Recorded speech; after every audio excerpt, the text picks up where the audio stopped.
What do you have to lose right now? I just think people are scared to fail. Being able to understand what it means to have to wait, to be patient. You're listening to the Yash and Company podcast.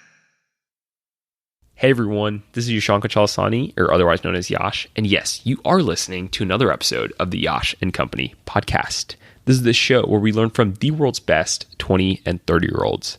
And if you aren't familiar with the show, this is actually something that I started back when I was a senior in college at Baylor University. I was having some really incredible conversations, and I figured, hey, why not share these with family and friends? And so that's how Yash and Company came to be. And here we are, nearly a year later. I'm actually a medical student now at Baylor College of Medicine in Houston, Texas. And while time is a little bit more scarce than when I was a senior in college, it's definitely been fun to keep up with these conversations and share these with you all. So I thank you for supporting everything that we do here at Yash and Company. And if you wouldn't mind just giving us a quick like, comment, or review wherever you listen to the show, whether it's Apple Podcasts, Spotify, or even YouTube. It's a little thing that'll go a long way. And as I always do on the show, here is a quick bio about our guest. So who is Anand Ravipati? Anand is a native of Huntsville, Alabama. He studied biotechnology at Penn State before pursuing his medical degree at Ross University. After medical school, Anand has served as an advisor to many startups while also being a venture capitalist investor. He currently serves as a product manager at Radical Motion, a startup focused on detecting and reconstructing 3D human motion into 2D content. In his free time, Anand helps organize the annual gala for the Tusk Foundation, is an avid tennis player, and tries his best to become a true seeker. So some of you guys might recognize Huntsville, Alabama, and that's actually because that's where I'm from. And I'm not going to ruin how Anand and I knew each other, but we were family friends growing up, and it was actually fun to reconnect with Anand after so long. And I had such a great time talking with him that I figured I'd just table the conversation and we'd just do a recording. So on this episode, Anand and I actually dive into some of his personal experience with yoga, meditation, and he really dives into some things that I haven't really heard about before. So I'm really excited to share that.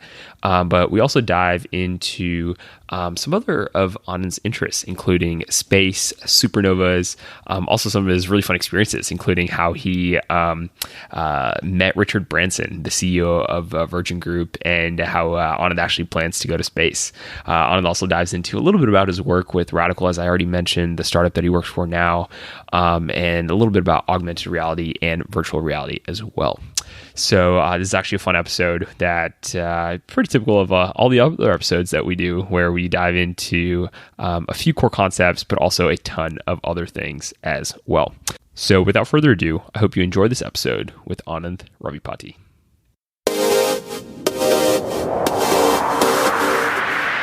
This is Yash. I am in Houston, Texas, recording this episode with Anand Ravipati. Anand, thanks for being on the show. Yeah, absolutely. Thanks for having me. Yeah, of course. I really wanted to do this because I was, we had a conversation a few months ago where we got the chance to catch up, and there was just so much from that conversation that I knew that I wanted to save because there's just so many things that you talked about that were so fascinating, and so I figured doing a podcast would be a good way to dive into some of those things. So I'm really looking forward to it. So why don't you give them the real background? Yeah, I guess give them how the story started. Yeah, so Anand was actually so when I was growing up, and both of us are from Alabama, Huntsville, and when I was growing up, Anand was really good Bhangra dancer, and so Bhangra is this Indian dance, traditionally done up north in a state called Punjab. It's very high energy, really, really fun. And I remember seeing Bhangra before, in movies and stuff, and just going, I would love to learn that. And so when my mom was like one day, hey, do you want to learn Bhangra from Anand and his brother? I was like, of course. And I was actually thinking about that before this recording, because it's crazy, because I was a kid and maybe, 8, 9 years old, maybe 10 years old at the time. I only did it for a year. And now I'm not great at it, but I still love it too. We went out once in Europe, and there was some Bhangra music, and I just went off, and I had no clue where it came from. I'm sure it was from when I was a little kid. So, but yeah, that's how we got started, right? Mm-hmm. Yeah. Good old days. That's right. Do you still do Bhangra? Is that something you still keep up with? No, my parents will ask me. My my mom will, and like different aunts and uncles will ask me to do it at the wedding. So I'm actually doing a dance with my brother this weekend at a wedding in Indianapolis. So it's. I mean, every now and then they'll ask, and we'll do it just because whatever. But I still love it. Yeah, it's a lot of fun, but it's not like I do it outside of that situation. Yeah. The thing is, like, I've seen a few videos of you perform, and whenever you're not like, I mean, there's some people that can put together a dance in like literally, a couple of hours. And then there's the dance that you and your brother do, and you see that, and someone will definitely think that, you spent probably, a few days doing that, maybe a week or two. It's like, do you guys just like kind of have like a routine? You guys just kind of, we just recycle old routines. Nobody knows at these weddings, right? So we just recycle old routines. Yeah. That's awesome. But yeah, I guess once you're at to a certain level, you can just kind of sequence things in a certain way, and that just kind of makes it happen. So, but that's awesome. Yeah, another thing that we were talking about during that conversation that we had a few months ago was yoga and meditation. And that was really fascinating for me because you just knew so much about yoga and meditation.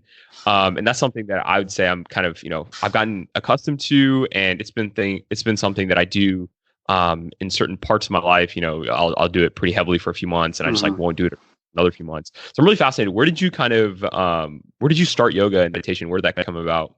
That really came about, as I started, taking a more spiritual track in my life. I don't know if you know this, but my dad, who you met a long time ago, he passed away about a year and a half ago, almost 2 years now. And, it's a really tough time for anybody. And I was also having a tough time. And I started reading the Bhagavad-Gita, which is like, as you know, our most famous spiritual treatise. And that is where the whole concept of yoga is talked about constantly, but not in a way you think, right? When they say the word yoga, they automatically go to the poses, the asanas, the studios, Bikram yoga. That's where their mind goes to. But the word yoga doesn't have a direct translation from Sanskrit, right?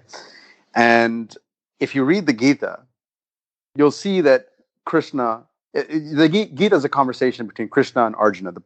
Arjuna is a prince. Krishna is God in the form of a human who is his charioteer, and they're fighting to win back the kingdom of Hastinapura. Anyways, if you guys are interested, you should definitely check it out. But the point is that he doesn't want to fight his family. He's scared of fighting his family, so he's just like, I don't think it's worth it. Even though it's the righteous thing to do, he doesn't want to do it. And Krishna guides him through why he still needs to do it. And he keeps on talking about yoga, like 3 different types of yoga: karma yoga, jnana yoga, bhakti yoga. Anyways, I don't have to get into it here, but he says yoga is almost a way of life and a state of consciousness when he talks about it. So when he talks about a true yogi, he's talking about somebody who's going about his daily duties, but staying detached from the actual outcomes of what he does, the fruits of his actions, so to speak, and doesn't assign positive or negative emotions or feelings towards anything or anyone, right? He remains detached from his physical form. So when you're in that state, I'm not going to try and define yoga here, but I mean, at least in the Gita, and that's a big part of that's a big part of Krishna's definition of yoga is that, right? When he speaks about yoga, he speaks about, living in this world, but being detached from the physical realities of it. So that's kind of that's how yoga is talked about in the ancient Hindu scriptures, right? And now what we're doing right now, like what you commonly perceive as yoga, the asanas, the poses, all that, that's one type of yoga, right? And the reason and the whole philosophy behind those poses is that it prepares your body. It physically works your body to a point where you're limber enough, you're flexible enough, your spinal muscles are strong enough to where you can sit in that lotus position, Lotus position is the position most people see when they think of a saint up in the Himalayas sitting like this, in perfect stillness. That's the lotus position. And according to those, not just those scriptures, but anybody teaching meditation now, that is the ideal position for meditation, and that's not an easy position to maintain for a long time. So the yoga, the physical hatha yoga, the poses are the whole reason for those is to prepare your body for true deep meditation and contemplation. On the same side, doing hatha yoga itself is a meditation because it takes your consciousness away from your head and your monkey brain, and kind of distributes it through your body and your breath and all of that. So it all kind of ties into the same thing. Yeah, it seems like at the end of the day, like even the physical aspects of it are really for to tune that mental side. And I thought it was really fascinating when you're talking about, you do it because no matter what the output is, you hope that that's something that's out of your control. And so it's almost like the state of being where you're really focused on your input, and then you're pleased with whatever the output is and being content with that. Exactly. And I think that's like in a lot of our lives, when we like think about it, that's exactly what our lives are, right? Like we can only do control so much. And then whenever that, whatever happens down the line, the output of that input that we have, it might be what we expected. It might not be what we expected. But at the end of the day, that we shouldn't be discouraged or overly encouraged by either of that. There's a famous author, philosopher, spiritual teacher called Eckhart Tolle. Have you heard of him? No, I have not. So he has a great saying, and I really believe in it. He says, true happiness, right? That word happiness, by the way, has been totally bastardized, right? Like, if you want to talk about true happiness, true contentment, what he says is that it's acceptance, enthusiasm, and enjoyment, right? Acceptance because the way things are the way things are, right? There's only so much you control. And enthusiasm and enjoyment because that's the only way you can really put your energy to good use. So those are the three things, because to keep yourself in a detached state from what's actually happening, the physical reality. Because what you're right, you're in control of your reaction to any situation. You're 100% in control. Right. Now, Anand, did you? Yeah, no. Did you did you find a lot of comfort as you're kind of going through this journey? You talked about your father's death. Did you do you think you found a lot of the answers that you're looking for through this? Here's the thing. The answers weren't in verbal form. I'm still struggling with it, but the acceptance comes as time passes, and you do a lot of work on yourself. And, of course I was looking for answers, right? But, there are no answers. Right? There's just you and the acceptance of the world we live in and the cycle of life, and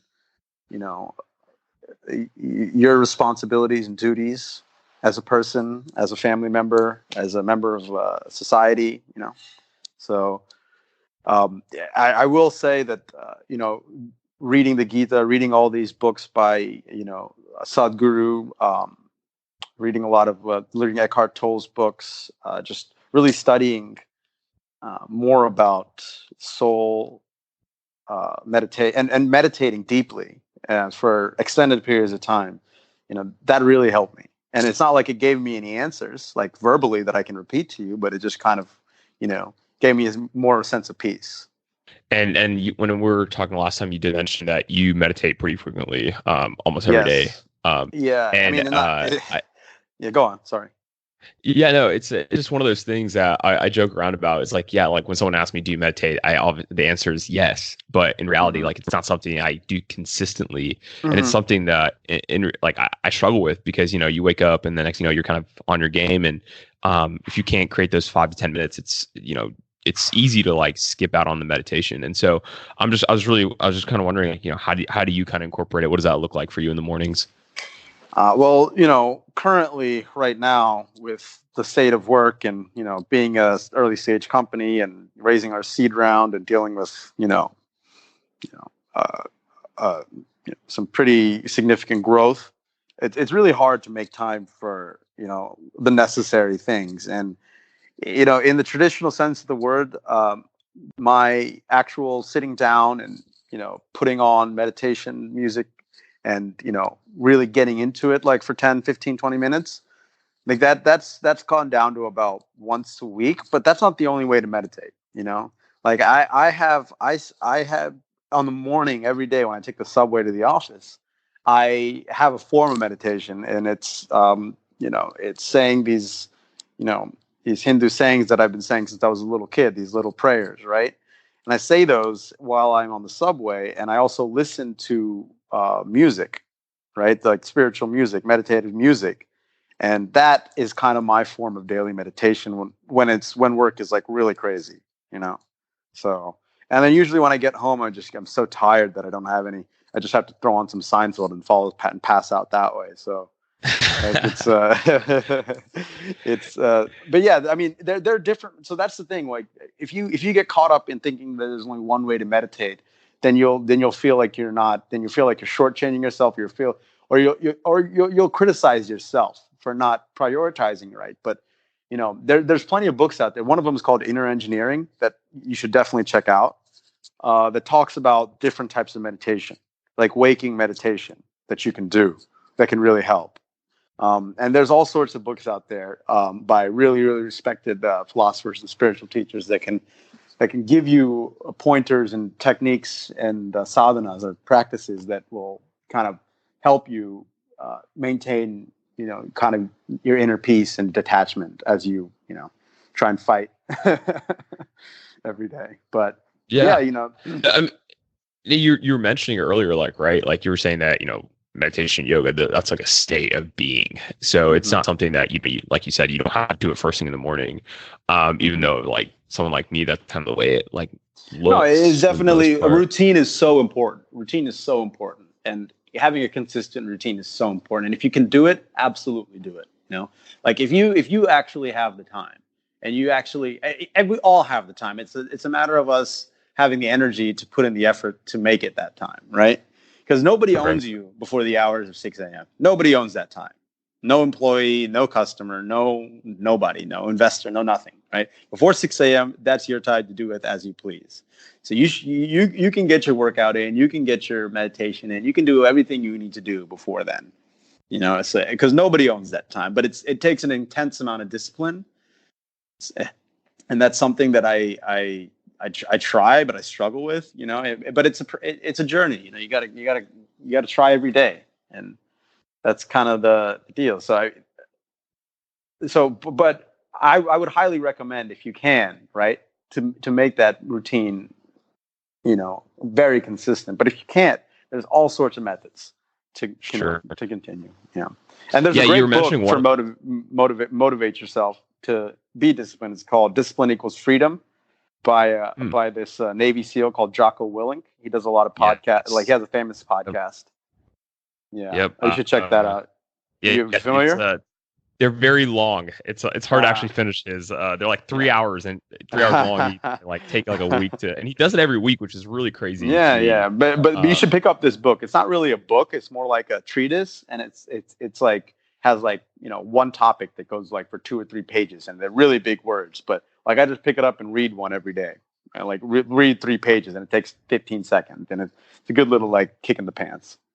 Okay, yeah, I'll definitely have to check that out. Yeah. But Anand, you actually mentioned earlier, you said that whenever you do meditate, you do have like some kind of music that you're playing. Exactly.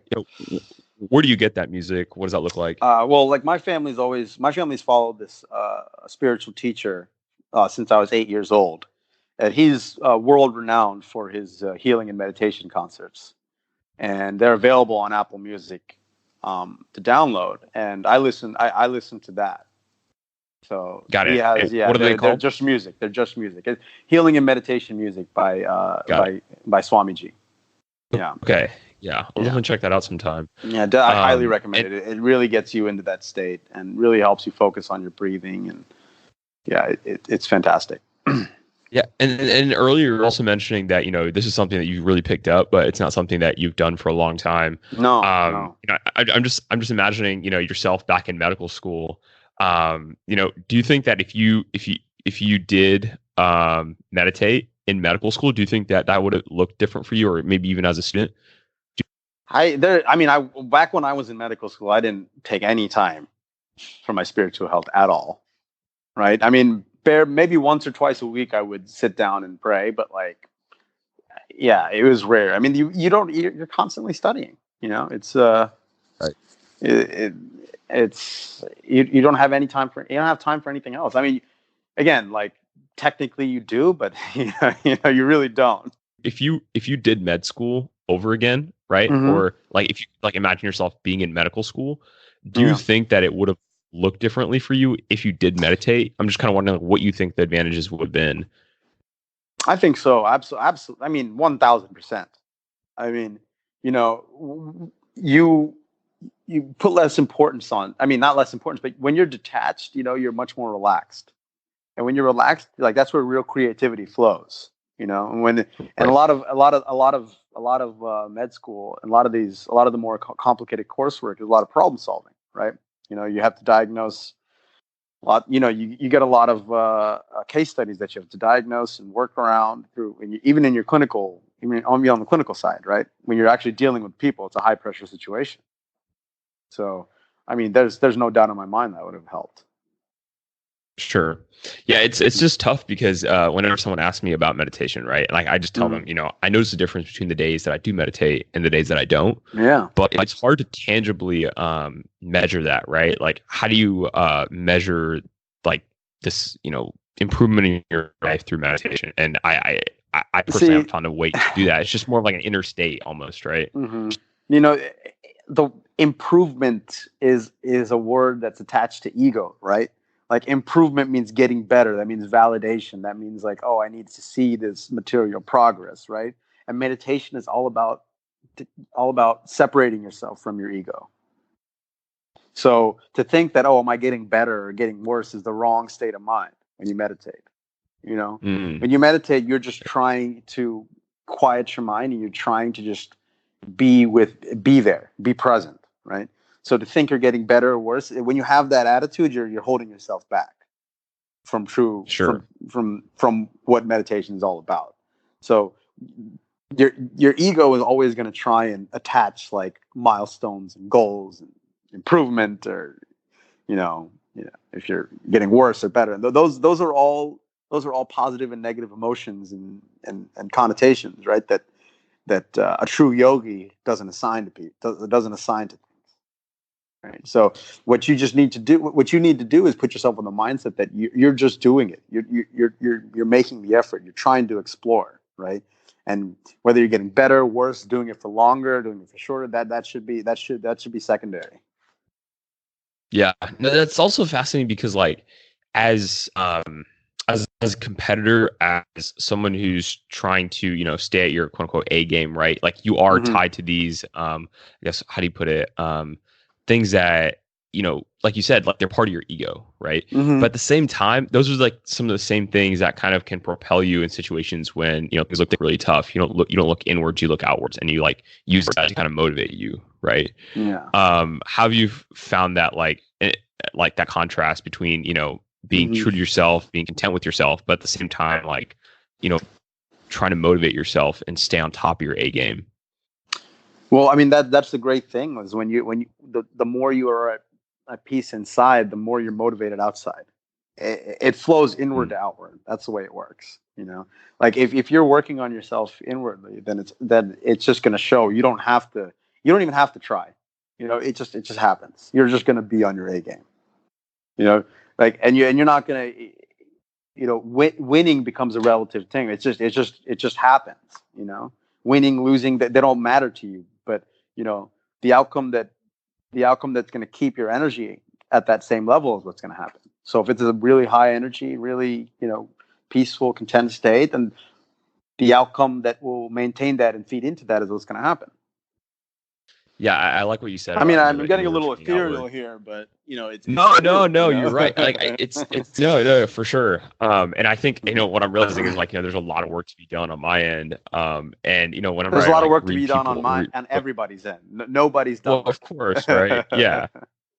It's just like whenever I read books by people like Sam Harris or Dan Harris and all these guys, they talk about this concept. It's I feel like every time they mention it, it's like, oh yeah, I went to this like one yoga retreat and I really like was able to find this, this, and this, and I'm like, maybe that's what I need right now, right? It's maybe not med school right now, maybe just like getting myself away and just going to like a yoga retreat. It can be powerful, man. It can be really powerful to spend time in nature and spend time, not chasing something. Yeah, have you ever been able to make time to do that? Well, Maybe yeah, like I mean, a couple of days, I wasn't get away from it all? working for about a good, we'll call it 18 months. From November 2017 to like March 2019. Okay. Right? So I spent a few weeks in Hawaii. I spent some time in India. I mean, it was amazing. Really getting touch, really realizing that all these little things we do in our daily lives, trying to achieve this and that, it's all just, it's all so tiny and inconsequential. Not inconsequential. That's the wrong word. It's all, there's things that are more important, really, really getting in touch with nature and really seeing the beauty of life and the joy to be alive and experience this is, I think that's what people should chase, that to get that feeling. And when you do that, everything else will fall into place. Sure. Mm-hmm. Sure. Yeah, I think that's something that I'm looking forward to in my own travels in the near future is kind of not like, going to a big city, but going kind of out to the middle of nowhere and just like staying a couple of days there. So turn your cell phone off, man. Yeah. Yeah, honestly. But yeah, another thing that I think is really fascinating about you is this whole like idea and like obsession with like space. And this is something that at one point I've always told myself, if there's two things that I could see myself doing, one is in some kind of entrepreneurial role, or maybe like giving myself to service, but particularly through space. Because I think that's one of the few, I think that's like the next frontier, right? And it's like so fascinating for me that here's this world that, we don't even know anything about. And like the only way we're going to find out about it is through space. And being in Houston, it's like, our medical school is tied to NASA and has some like initiatives with them. And so it's just been really fascinating and something that I've been kind of getting more and more exposed to. And not just, me thinking about it. I'm really curious, as someone that's in venture capital and kind of doing all these things, like how did you even get time to like think about this and understand what space is? No, I've always been in this space. That my dad would always watch like documentaries about quantum physics and shows about like alien conspiracy theories and I would always go into like my own little Wikipedia black holes reading about different theories about creation and all of that. So it's and when I meditate, like my mind often goes there. And I a lot of these insights that I've come to have come while I've been meditating. And because my brain naturally goes to space for some reason. And that's what I've always loved learning about, and I continue to always, that's kind of my relaxation, is like learning as much as I can about all these new theories and applications of string theory and people's different interpretations of how gravity, how gravity works in black hole like environments, and it's all just amazing. It just shows how small we are and how tiny of a piece we are in this big puzzle. Right, and I think that's the most fascinating part about space for me is there's this giant like area that we know literally nothing about, but also it like almost adds like another dimension to life, right? It's like what we have like 3 dimensions here, but I feel like it almost adds like a 4th and a 5th, just because like it's something that we don't even know anything about. Oh yeah, so I was kind of and so like I was kind of wondering, like, how do you even like conceptualize it to even like start with some kind of understanding, right? So yeah, the way what happened is, obviously I tie a lot of things back to my spirituality, right? And you know, a lot of the way I conceptualize it is, I'm going to go back to Eckhart Tolle. He talks about psychological time, right? That's something that we invented, like this clock time, right? But that doesn't exist in the universe. That doesn't exist outside of our own minds, you know? And the way I've seen it, time is just that little opening that allowed creation to happen. Time and space are the same thing. Space is time, time is space. As once that came about, then creation came about, matter came about, right? And however that happened, I don't know. Like, there's lots of people who have lots of theories. But if you want to talk about what's scientifically true, right? Like I think I told you this before, is that every element on the planet Earth and in the universe comes from supernovas, right? That's something that's at least scientifically accepted in the literature, if you want to look it up. And the reason supernovas come about is because the stars are so massive that the immense amount of gravity that mass generates collapses that star in on itself, and it'll either explode or become a black hole or a white dwarf, or it can go amongst all these other routes. But supernovas are one of the most common. I don't know if it's the most common. I can't, but that's one of the results, right? And Wow. part of that.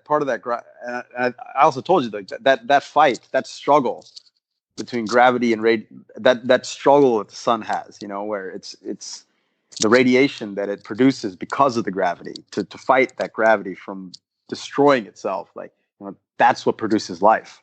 If it wasn't for the immense amount of gravity that the sun is fighting, then fusion reactions wouldn't happen in the nucleus of the sun. And without that fusion reaction happening in the nucleus of the sun, we wouldn't have electromagnetic radiation coming here and providing us with heat and light. Without heat and light, obviously there is no life.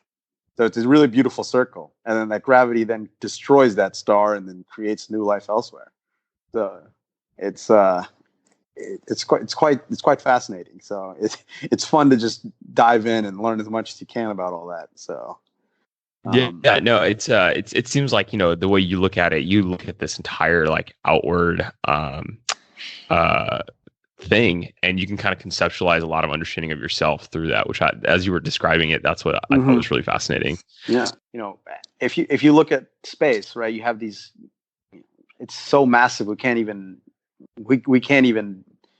quantify anything about it. Right. And, each star we look in the sky is so far away from each other.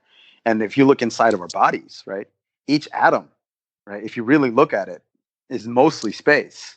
99.999% is space. So it's almost like even if you have you ever seen that video of like people like zooming very far into quarks and then zooming all the way out into the universe, and it looks exactly the same? Interesting. I'll send you that link. I'm sure you're saying. I'll send you that link.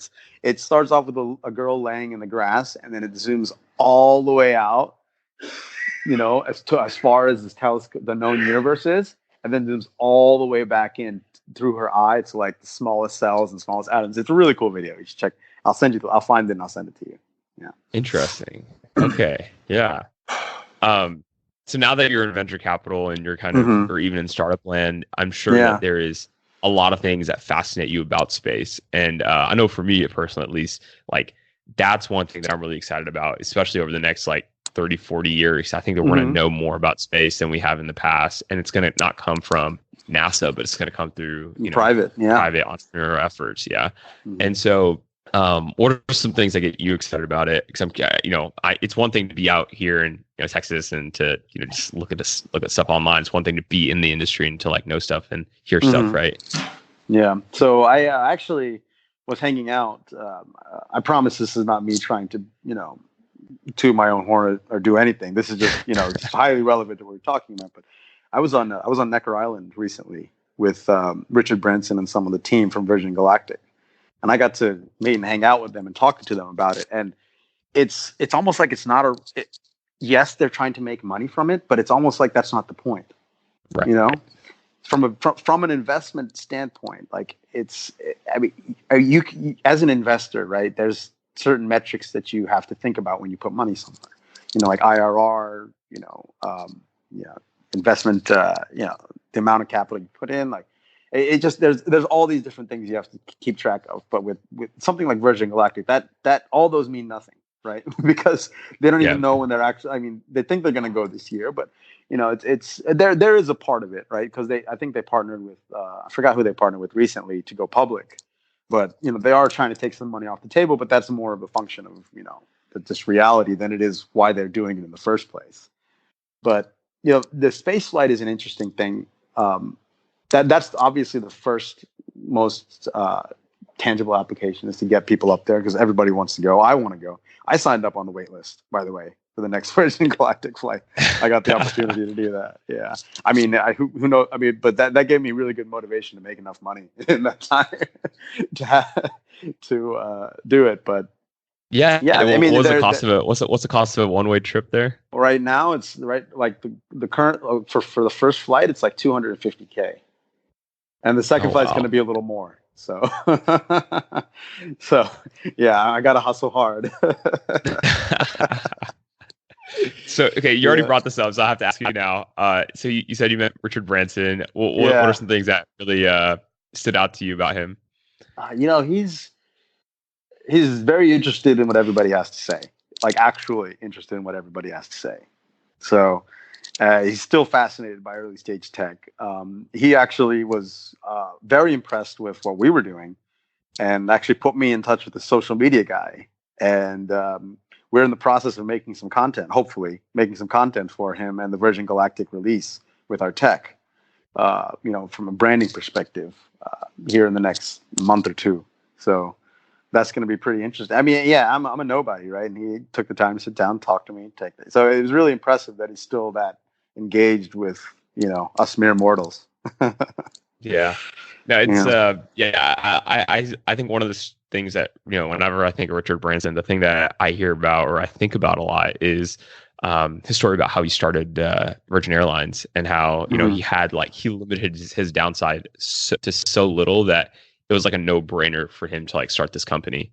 And I think that's the ideal situation that anyone would want to be in. Obviously that's probably not possible if you can play with house money, I mean, you're golden. Yeah. And I think one of the things that is interesting is if you can the cloud, for example, is nowhere near its full potential right now. I mean, you still have, even though AWS is dominating right now, I mean, the true migration to the cloud is still not happened yet. What do you mean by that? Like businesses migrating their computing to the cloud, taking them off servers and going third party. You're saying that not enough businesses are on the cloud right now. You're saying there's more potential for that? Yeah. I mean, that's why there's four players out there right now. It's not just AWS. You have Google, Microsoft, Google and Microsoft, who are, and Amazon. So three big players. Yeah. Right. Sorry, Oracle. There's four. Oracle's also doing it. Yeah, that's what. Yeah. So there's four big players doing it because they know there's enough market out there to go. So I think if you're talking about playing with house money and VC, you go that way. You figure out what's going on in the cloud. You find out what startups are paying in the cloud the most, and if you do that, then you're in a good spot to put your money in the right place. Got it. And and it's probably a good transition because you kind of brought up a little bit about your company and what you're doing, and I'll let you kind of introduce it on. So what do you do right now, and what does that work look like? Yeah, so I'm in a company called Radical, and we're a 3D animation and content experience and creation platform. I know that was a mouthful, but what we're building is a platform that allows anybody to create content in 3D and experience content, 3D content, by putting themselves in a virtual environment. And we can do that because we have real-time motion capture capability from a single camera. So we've developed an incredibly advanced AI that can extrapolate human motion from a 2D video in 3D and assign that to any character. So it's a very visual thing. So it's hard for me to talk about. It's not the easiest to verbalize, but for example, you'll be standing in front of your webcam on your PC, and as you move around, you could see, for example, a Mega Man move around in a fully 3D video game environment, and you'd be able to kind of interact with digital assets as you move your arm. So you can knock over these boxes you see, or you could fight this bad guy you see. And, we're built on Unity, which is the most popular independent game engine right now, where there's millions of developers constantly making content.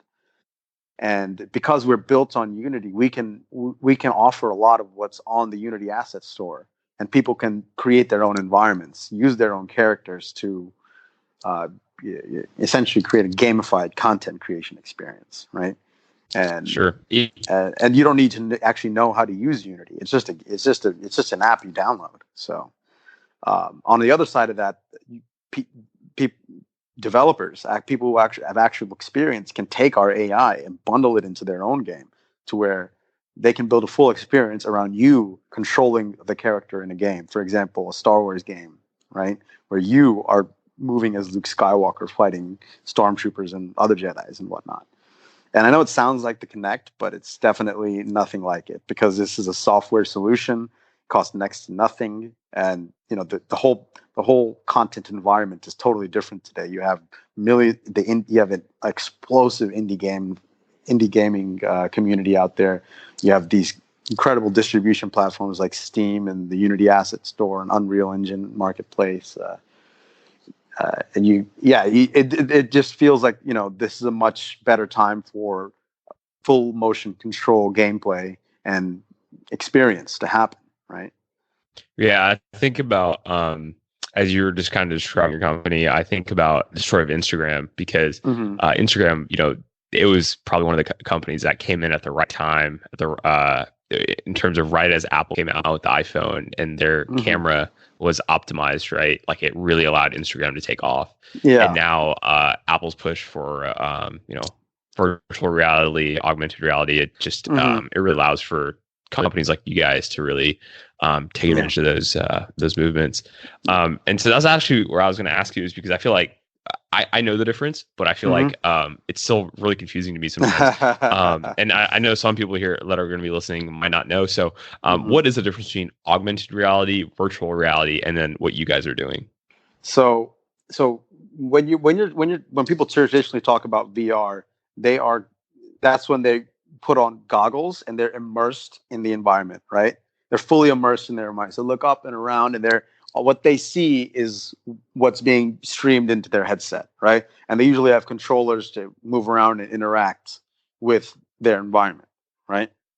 So that's what's usually meant by virtual reality. When you're talking about augmented reality, that's when you're taking digital assets, right, on a device, on a screen, and placing them next to real life objects. For example, you'll be taking an avatar or a box or a TV and putting it on a table that's right in front of you and looking at it through your tablet or your iPhone, right? So for example, and what we do is we allow people to make 3D content very simply, right? All they have to do is record themselves moving, and then that's represented in 3D. And with Unity being fully, optimized for mobile, we have AR functionality on our app, so you can just press the AR button and put that animation on any on any flat surface you see on your phone, right? So what we do is we're responsible for the content that's required for VR and AR to the character animation that's required for AR and VR to not required, but that makes AR and VR more dynamic and interactive. Yeah, I think I was actually watching this. I saw this thing on LinkedIn the other day, and it was basically this up and coming, I guess, young entrepreneur, and he basically said something about, if you're a photographer, it's great that you're good with the camera, but the future is shifting away from 2D pictures to 3D, and you really want to be in this space, right? And as you're talking about it, you can already imagine, like I could be someone who teaches yoga or tennis, and I can just record myself, and it's like it's not just YouTube where you're just watching a screen anymore. It's like I can actually like experience that in a different way now as a end user if someone were to record it.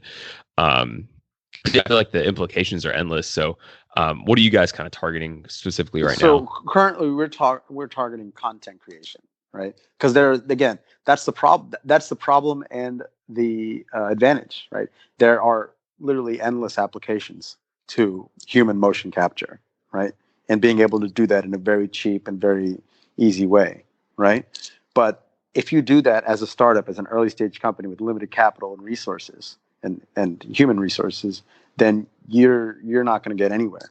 Like as an early stage company, you have to have one focus. And our focus is content creation.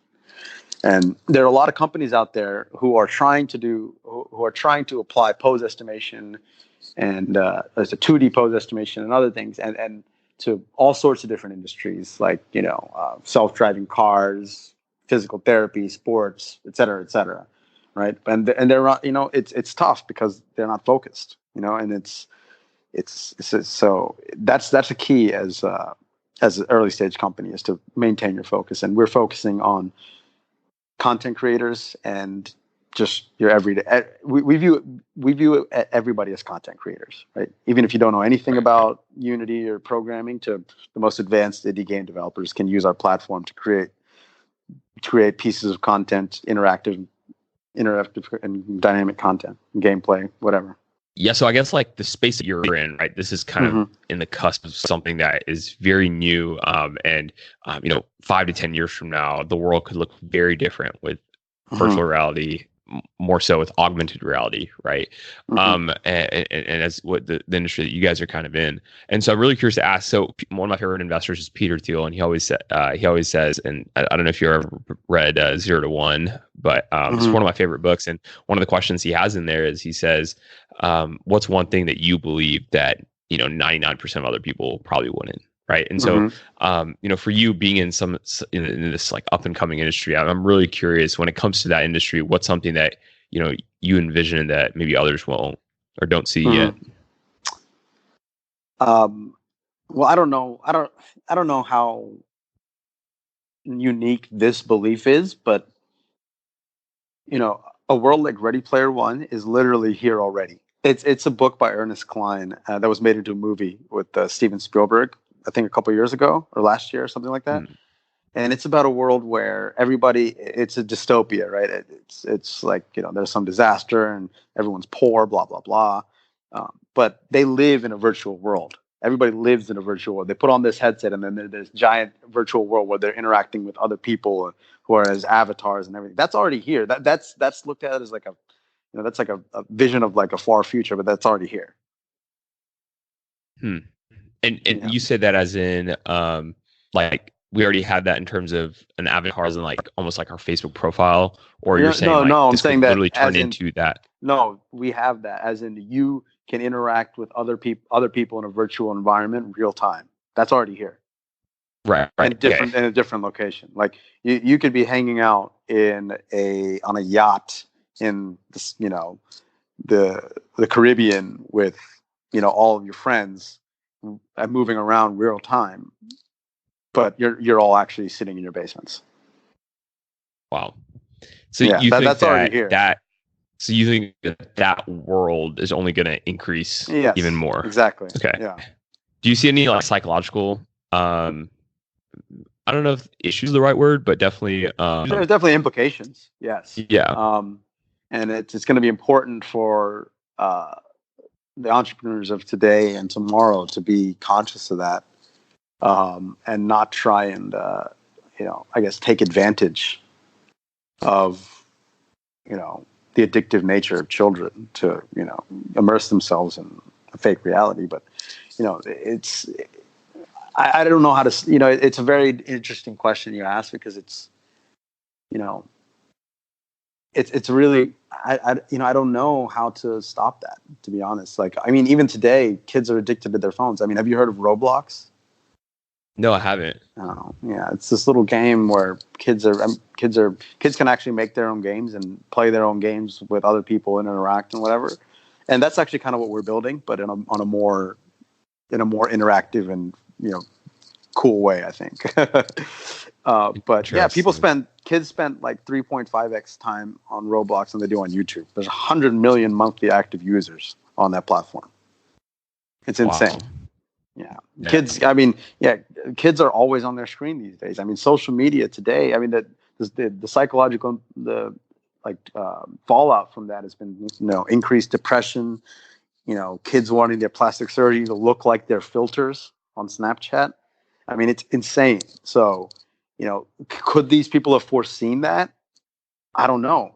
Probably not. I mean, I couldn't have foreseen that, right? Part that's encouraging to me is that, whenever there is a problem like this, there's always, it seems to be that there's always an entrepreneurial effort that kind of counteracts that in some way, right? Yeah, there's one of my friends is doing something really great. It's called Equel. It's an app that gives you rewards for spending time off your phone.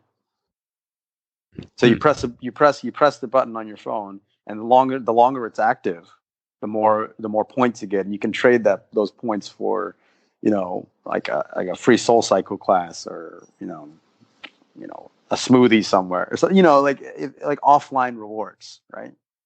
So, interesting. Yeah. So the movement tech that takes you away from tech is really gaining some traction. So you're right. You're right. As a new problem comes, there will be entrepreneurs coming to solve it. Which is why I'm not that worried about the coming revolution. Right. Yeah. Maybe this is a good time to transition to something that I call the hot seat, and this is kind of a fun part of the segment where I get to kind of go ask some random questions. All right. And maybe this is a good way to end out the segment as well. And so I have 4 questions for you. And so I was wondering, one, what are 3 books that you wish that you read before you graduated medical school? I think Inner Engineering, Finding Your Element by Ken Robinson, and The Power of Now. Okay, I've heard about a couple of those, but and you already mentioned Inner Engineering, but I'll definitely have to check those out. Yeah. And if you had $1,000 and you could take a 5-day vacation, where would you go? And the only caveat to this is you have to, the flight tickets are in the $1,000. Oh, jeez. And 5 days. All right. Let me think about this. And this is do you have to fly? Do you have to fly? No, you don't have to fly. Okay. Just right. assume you're in Texas, because it's okay. kind of I gotta say I'm in Texas. All right. And I'm in Houston. All right.